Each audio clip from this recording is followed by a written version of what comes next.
أعوذ بالله من الشيطان الرجيم. بسم الله الرحمن الرحيم. الحمد لله الذي أنزل على عبده الكتاب ولم يجعل له عوجا قيما لينذر بأسا شديدا من لدنه ويبشر المؤمنين الذين يعملون الصالحات أن لهم أجرا حسنا ماكثين فيه أبدا وينذر الذين قالوا اتخذ الله ولدا ما لهم به من علم ولا لآبائهم كبرت كلمة تخرج من أفواههم إن يقولون إلا كذبا فلعلك باخع نفسك على آثارهم إن لم يؤمنوا بهذا الحديث أسفا إنا جعلنا ما على الأرض زينة لها لنبلوهم أيهم أحسن عملا وإنا لجاعلون ما عليها صعيدا جرزا أم حسبت أن أصحاب الكهف والرقيم كانوا من آياتنا عجبا إذ أوى الفتية إلى الكهف فقالوا ربنا آتنا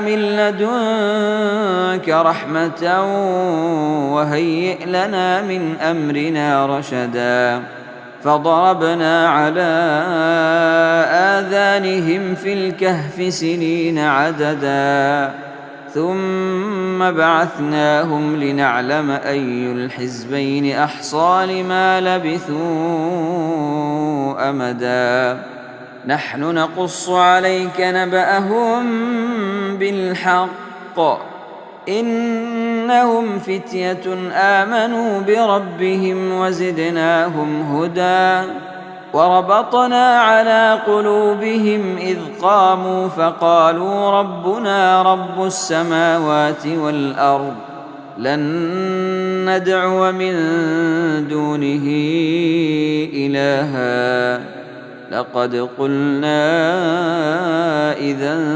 شططا هؤلاء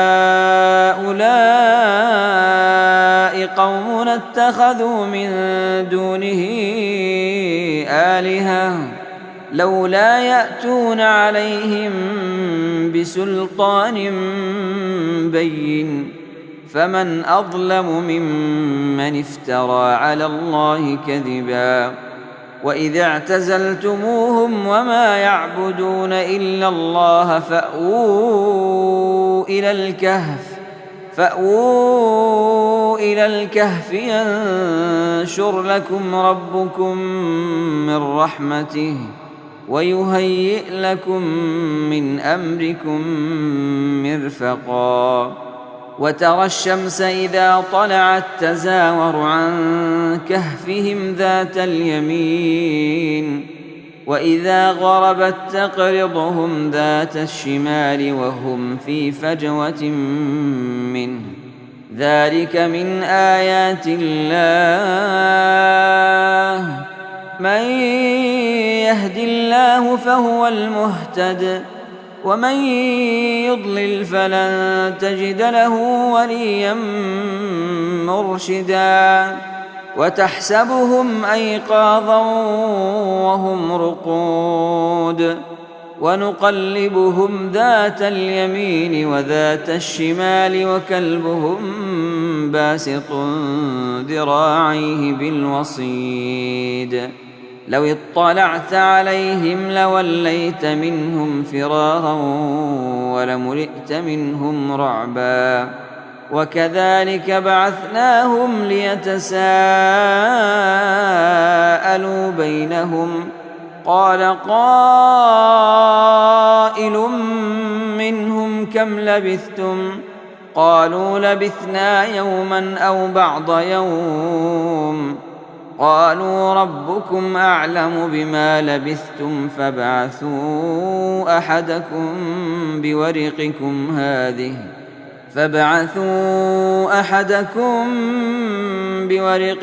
هذه إلى المدينة فلينظر أيها أزكى طعاما فليأتكم برزق منه وليتلطف ولا يشعرن بكم أحدا إنهم إن يظهروا عليكم يرجموكم أو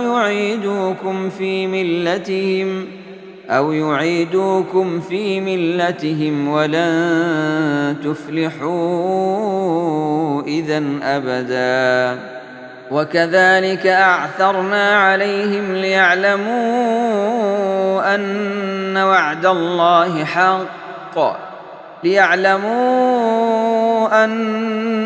وعد الله حق وأن الساعة لا ريب فيها إذ يتنازعون بينهم أمرهم فقالوا ابنوا عليهم بنيانا ربهم أعلم بهم قال الذين غلبوا على أمرهم لنتخذن عليهم مسجدا سيقولون ثلاثة رابعهم كلبهم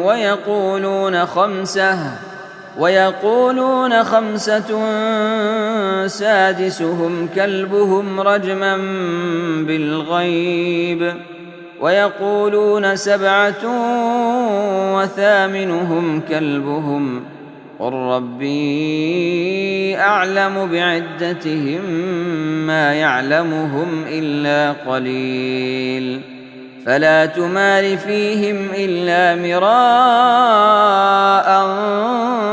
ظاهرا ولا تستفت فيهم منهم أحدا ولا تقولن لشيء إني فاعل ذلك غدا إلا أن يشاء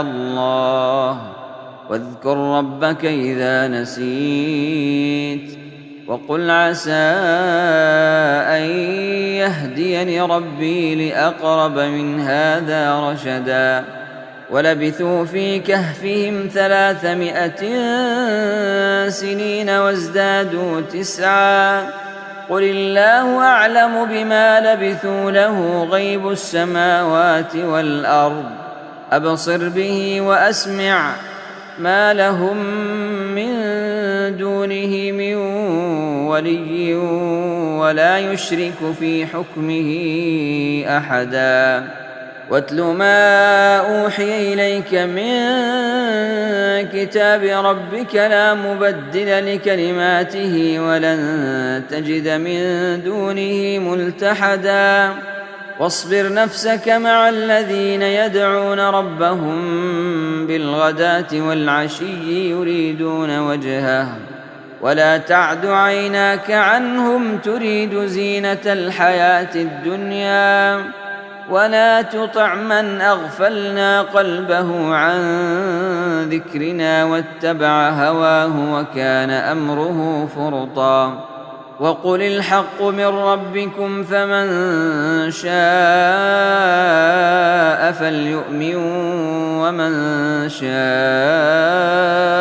فليكفر إنا أعتدنا للظالمين نارا أحاط بهم سرادقها وإن يستغيثوا يغاثوا بماء كالمهل يشوي الوجوه بئس الشراب وساءت مرتفقا إن الذين آمنوا وعملوا الصالحات إنا لا نضيع أجر من أحسن عملا أولئك لهم جنات جنات عدن تجري من تحتهم الأنهار يحلون فيها من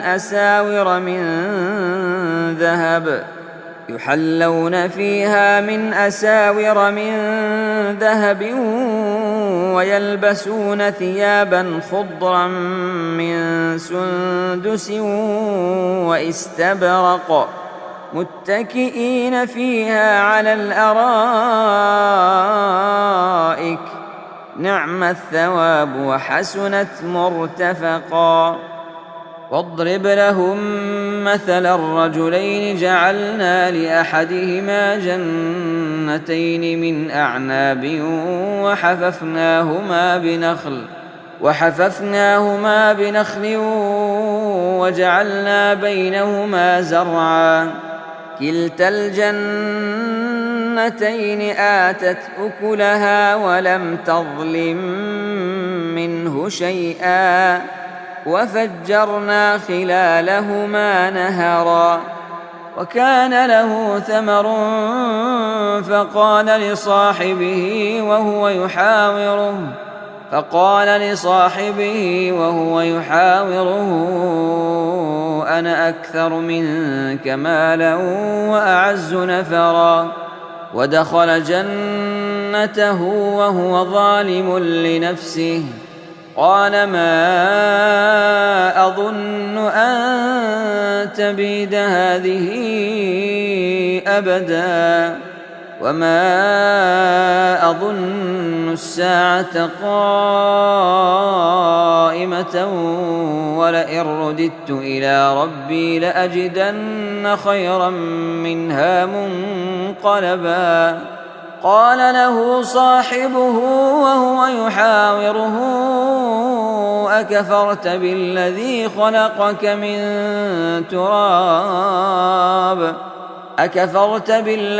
خلقك من تراب ثم من نطفة ثم سواك رجلا لكن هو الله ربي ولا أشرك بربي أحدا. ولولا إذ دخلت جنتك قلت ما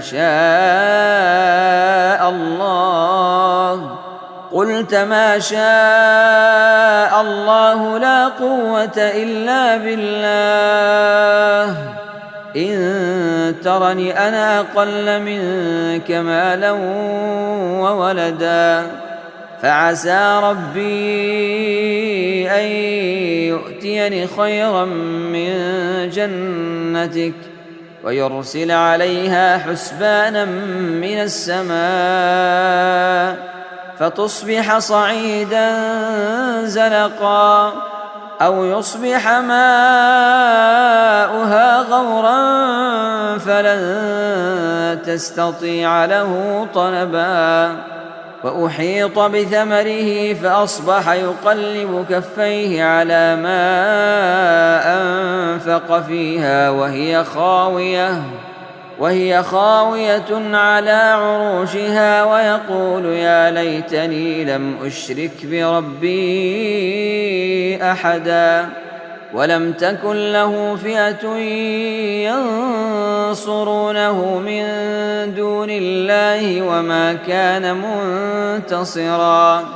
هنالك الولاية لله الحق هو خير ثوابا وخير عقبا. واضرب لهم مثل الحياة الدنيا كماء إن أنزلناه من السماء فاختلط به نبات الأرض فأصبح هشيما تذروه الرياح وكان الله على كل شيء مقتدرا. المال والبنون زينة الحياة الدنيا والباقيات الصالحات خير عند ربك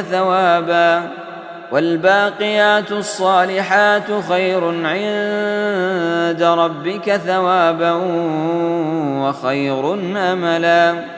ويوم نسير الجبال وترى الأرض بارزة وحشرناهم فلم نغادر منهم أحدا وعرضوا على ربك صفا لقد جئتمونا كما خلقناكم أول مرة بل زعمتم أن لن نجعل لكم موعدا ووضع الكتاب فترى المجرمين مشفقين مما فيه ويقولون يا ويلتنا ما لهذا الكتاب لا يغادر صغيرة ولا كبيرة إلا أحصاها ووجدوا ما عملوا حاضرا ولا يظلم ربك أحدا وإذ قلنا للملائكة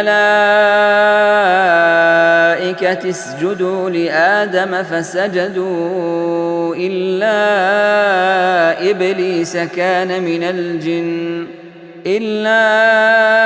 إبليس كان من الجن ففسق عن أمر ربه أفتتخذونه وذريته أولياء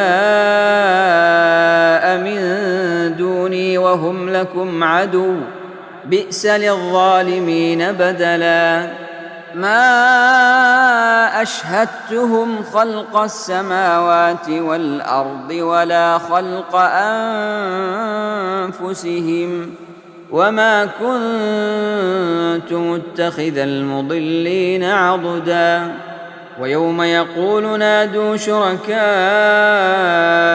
الذين زعمتم فدعوهم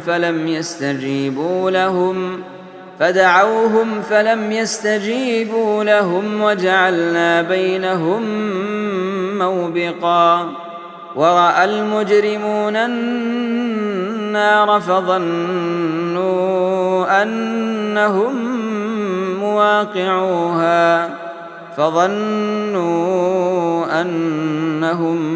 مواقعوها ولم يجدوا عنها مصرفا ولقد صرفنا في هذا القرآن للناس من كل مثل وكان الإنسان أكثر شيء جدلا وما منع الناس أن يؤمنوا إذ جاءهم الهدى ويستغفروا ربهم إلا أن تأتيهم سنة الأولين أو يأتيهم العذاب قبلا وما نرسل المرسلين إلا مبشرين ومنذرين ويجادل الذين كفروا بالباطل ليدحضوا به الحق واتخذوا آياتي وما أنذروا هزوا ومن أظلم ممن ذكر بآيات ربه فأعرض عنها ونسي ما قدمت يداه إنا جعلنا على قلوبهم أكنة أن يفقهوه وفي آذانهم وقرا وإن تدعهم إلى الهدى فلن يهتدوا إذن أبدا وربك الغفور ذو الرحمة لو يؤاخذهم بما كسبوا لعجل لهم العذاب بل لهم موعد لن يجدوا من دونه موئلا وتلك القرى أهلكناهم لما ظلموا وجعلنا لمهلكهم موعدا وإذ قال موسى لفتاه لا أبرح حتى أبلغ مجمع البحرين أو أمضي حقبا فلما بلغا مجمع بينهما نسيا حوتهما فاتخذ سبيله في البحر سربا فلما جاوزا قال لفتاه آتنا غداءنا لقد لقينا من سفرنا هذا نصبا. قال أرأيت إذ أوينا إلى الصخرة فإني نسيت الحوت وما أنسانيه إلا الشيطان أن أذكره واتخذ سبيله في البحر عجبا. قال ذلك ما كنا نبغي فارتدا على آثارهما قصصا فوجدا عبدا من عبادنا آتيناه رحمة من عندنا وعلمناه من لدنا علما. قال له موسى هل أتبعك على أن تعلمني مما علمت رشدا؟ قال إنك لن تستطيع معي صبرا وكيف تصبر على ما لم تحط به خبرا. قال ستجدني إن شاء الله صابرا ولا أعصي لك أمرا. قال فإن اتبعتني فلا تسألني عن شيء حتى أحدث لك منه ذكرا. فانطلقا حتى إذا ركبا في السفينة خرقها قال أخرقتها لتغرق أهلها لقد جئت شيئا إمرا. قال ألم أقل إنك لن تستطيع معي صبرا. قال لا تؤاخذني بما نسيت ولا ترهقني من أمري عسرا. فانطلقا حتى إذا لقيا غلاما فقتله. قال أقتلت نفسا زكية بغير نفس لقد جئت شيئا نكرا. قال ألم أقل لك إنك لن تستطيع معي صبرا. قال إن سألتك عن شيء بعدها فلا تصاحبني قد بلغت من لدني عذرا. فانطلقا حتى إذا أتيا أهل قرية استطعما أهلها فأبوا أن يضيفوهما فوجدا فيها جدارا يريد أن ينقض فأقامه. قال لو شئت لاتخذت عليه أجرا. قال هذا فراق بيني وبينك سأنبئك بتأويل ما لم تستطع عليه صبرا. أما السفينة فكانت لمساكين يعملون في البحر فأردت أن أعيبها وكان وراءهم ملك يأخذ كل سفينة غصبا. وأما الغلام فكان أبواه مؤمنين فخشينا أن يرهقهما طغيانا وكفرا فأردنا أن يبدلهما ربهما خيرا منه زكاة وأقرب رحما. وأما الجدار فكان لغلامين يتيمين في المدينة وكان تحته كنز لهما وكان أبوهما صالحا فأراد ربك أن يبلغا أشدهما ويستخرجا كنزهما رحمة من ربك وما فعلته عن أمري ذلك تأويل ما لم تسطع عليه صبرا. ويسألونك عن ذي القرنين قل سأتلو عليكم منه ذكرا.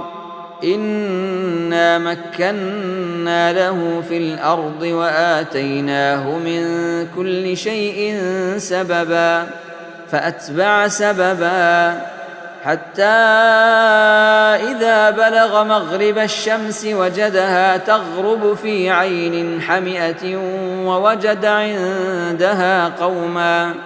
قلنا يا ذا القرنين إما أن تعذب وإما أن تتخذ فيهم حسنا.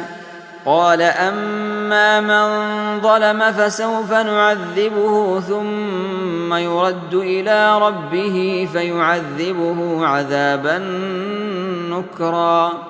وأما من آمن وعمل صالحا فله جزاء الحسنى وسنقول له من أمرنا يسرا.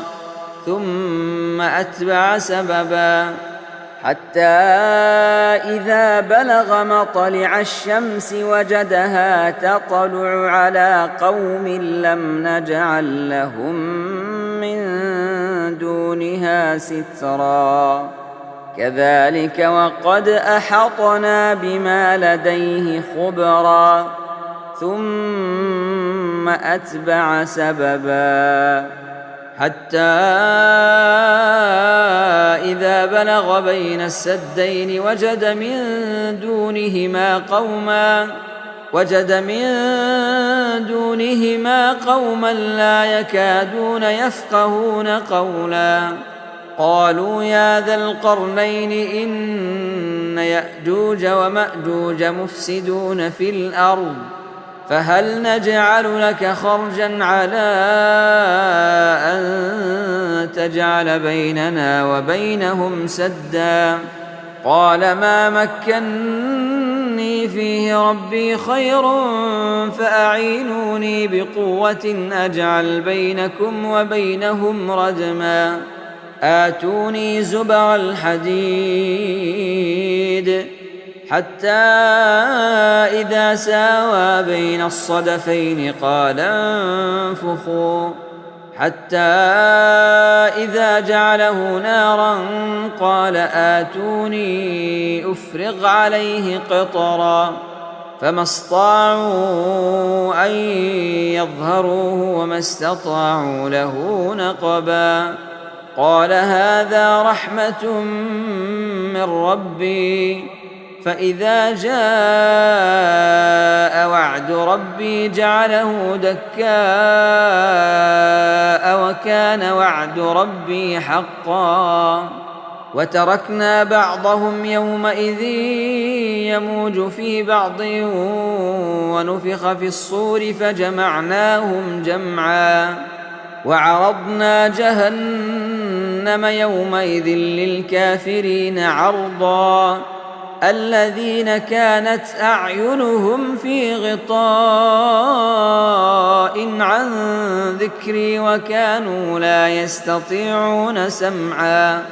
أفحسب الذين كفروا أن يتخذوا عبادي من دوني أولياء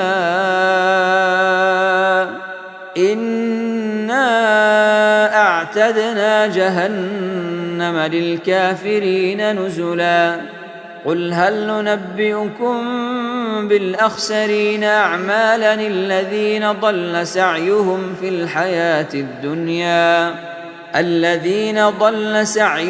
في الحياة الدنيا وهم يحسبون أنهم يحسنون صنعا. أولئك الذين كفروا بآيات ربهم ولقائه فحبطت أعمالهم فلا نقيم لهم يوم القيامة وزنا. ذلك جزاؤهم جهنم بما كفروا واتخذوا آياتي ورسلي هزوا. إن الذين آمنوا وعملوا الصالحات كانت لهم جنات الفردوس نزلا خالدين فيها لا يبغون عنها حولا قل لو كان البحر مدادا لكلمات ربي لنفد البحر قبل أن تنفد كلمات ربي ولو جئنا بمثله مددا قل إنما أنا بشر مثلكم يوحى إلي أنما إلهكم إله واحد فمن كان يرجو لقاء ربه فليعمل عملا صالحا ولا يشرك بعبادة ربه أحدا.